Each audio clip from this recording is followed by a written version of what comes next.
नमस्कार दोस्तों, मैं हूं मिथिलेश सिंह और इस वक्त हमारी मौजूदगी है रामगढ़ डिस्ट्रिक्ट में। इस वक्त हम झारखंड में आए हुए हैं लोगों की राय जानने। जैसा कि आप जानते हैं कि अभी इलेक्शन अनाउंस हो गया है और 13 तारीख और 20 तारीख को वोटिंग होने वाली है 2 चरणों में। पिछले 5 सालों से हेमंत सोरेन जी झारखंड में सरकार चला रहे हैं। पिछले 1 साल में काफ़ी उथल पुथल देखने को मिली झारखंड के अंदर।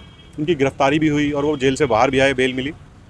तो इस वक्त जो चुनाव होंगे उस वक्त लोगों के मन में क्या है और क्या 5 सालों में उनकी महत्वाकांक्षाएं पूर्ण हुई या नहीं हुई, आने वाले 5 सालों में उनके लिए मुद्दे क्या रहने वाले हैं चुनाव में जब वो वोट डालने जाएंगे। तो आइए दोस्तों, इस वक्त हम लोग पटेल नगर भुरकुंडा में हैं। लोगों से जानते हैं कि लोगों की क्या राय है और उनका क्या मन है, इस बार किसको मिलने वाली है सत्ता की चाबी। आइए दोस्तों शुरू करते हैं। नमस्कार जी, कैसे हैं आप? ठीक है बंधु। आपका शुभ नाम? भीमसेन प्रसाद भीम जी, मुझे बताइए कि चुनाव अनाउंस हो गया, आप जानते होंगे। जी। तो इस बार इधर से ठीक आ रहा है, ठीक आ रहा है, इधर से आ जाओ सामने। पर जो चुनाव होने वाले हैं 13 और 20 तारीख को, देखिए इसमें तो है दोनों का टक्कर बराबर का ही, लेकिन मेरे ख्याल से आना चाहिए हेमंत सरकार को ही। समझे कि जितने भी समय उनको मिला वो ढंग से ही काम किए हैं, कोई इस तरह का बात नहीं है। राजनीति में उतार चढ़ाव तो चलता ही रहता है, समझे कि नहीं। और हमारे क्षेत्र से तो अम्बा प्रसाद जी हैं विधायक, ये भी अभी जितने भी विधायक हैं उससे ये अच्छा ही काम किए हैं, इनमें कोई शिकायत की बात नहीं है। जहाँ तक इनसे सामर्थ्य हुआ किए, क्या है कि समय भी कम मिला।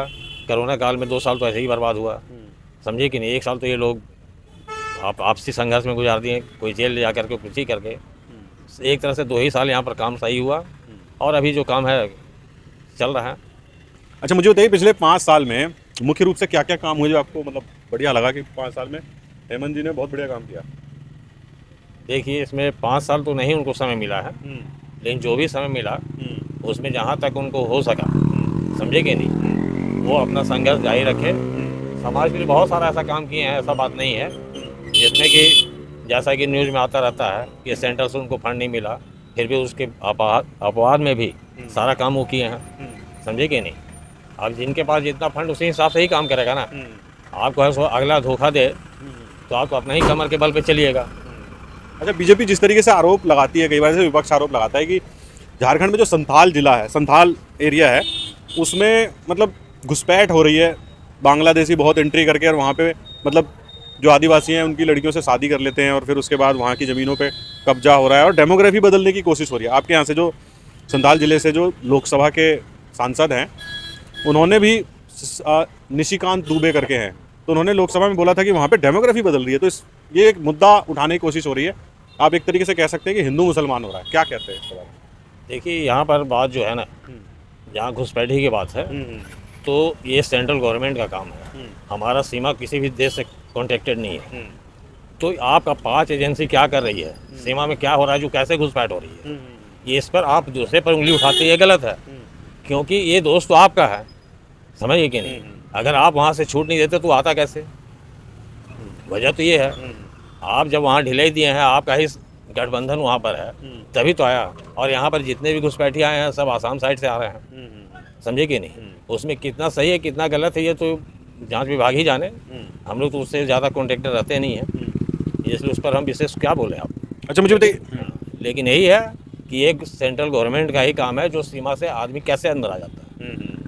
ये दोस्त तो उसी का है, स्टेट गवर्नमेंट का तो इसमें कोई दोस्त नहीं है।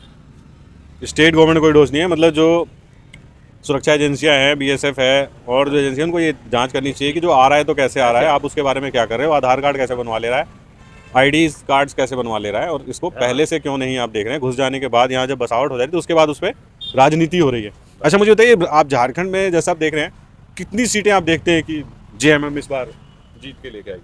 मतलब झारखंड में उनको पहले की तरह कांग्रेस की आवश्यकता पड़ेगी? गठबंधन सरकार मेरे ख्याल से अगर सही तरीके से वोटिंग हुआ, समझिए कि नहीं, कोई दंगा फसाद या और कुछ नहीं, इस तरह का नहीं, बूथ कैप्चरिंग नहीं, तो इनको ऐसो मेरे ख्याल से 45 से 50 सीट आ जाना चाहिए।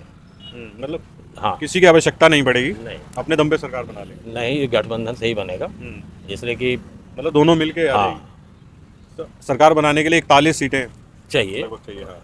लेकिन इनको एबव आ सकता है, बशर्ते ये जो बीच बीच में जो फ्रैक्शन जो चल रहा है वो ना हो।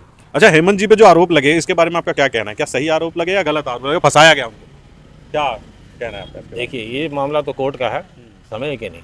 इसमें आम जनता उतना गहराई से देख नहीं पाती है, लेकिन जो कहा जाता है उसी सुनाई पड़ता है। आप जो कहिएगा वही हम सुनेंगे, बिल्कुल बिल्कुल। देख तो नहीं रहे हैं। लेकिन अगर वो दोषी था तो फिर बाहर आने कैसा हो, क्या मतलब हो गया? और अब तक ऐसा कोई केस साबित नहीं कर पाए, खाली आप क्लेम लगा दिए किसी पर, हो गया। सीसी शरीफ अभी जेल में आप देखिए तो निर्दोषी ज़्यादा है, दोषी कम है। उससे ज़्यादा पाखंडी लोग तो अभी भी सरकार में भी है। ऐसा बात नहीं है, अगर नहीं है तो गुंडा क्यों अब एमएलए एमपी बनते हैं? उसको नहीं बनना चाहिए। अगर देश को सही तरीके से संचालित करना है तो गुंडा को पहले हटाइए, और जब गुंडा ही राज बनाना है तो दूसरे पर उंगली क्या उठाना है? तो आपके हिसाब से इस बार जो है फिर से हेमंत को आना जो चाहिए, सरकार चल रही है वो रिपीट करेगी, रिपीट करना चाहिए। हेमंत जी दोबारा से बनेंगे चीफ मिनिस्टर? जी, बनना तो चाहिए।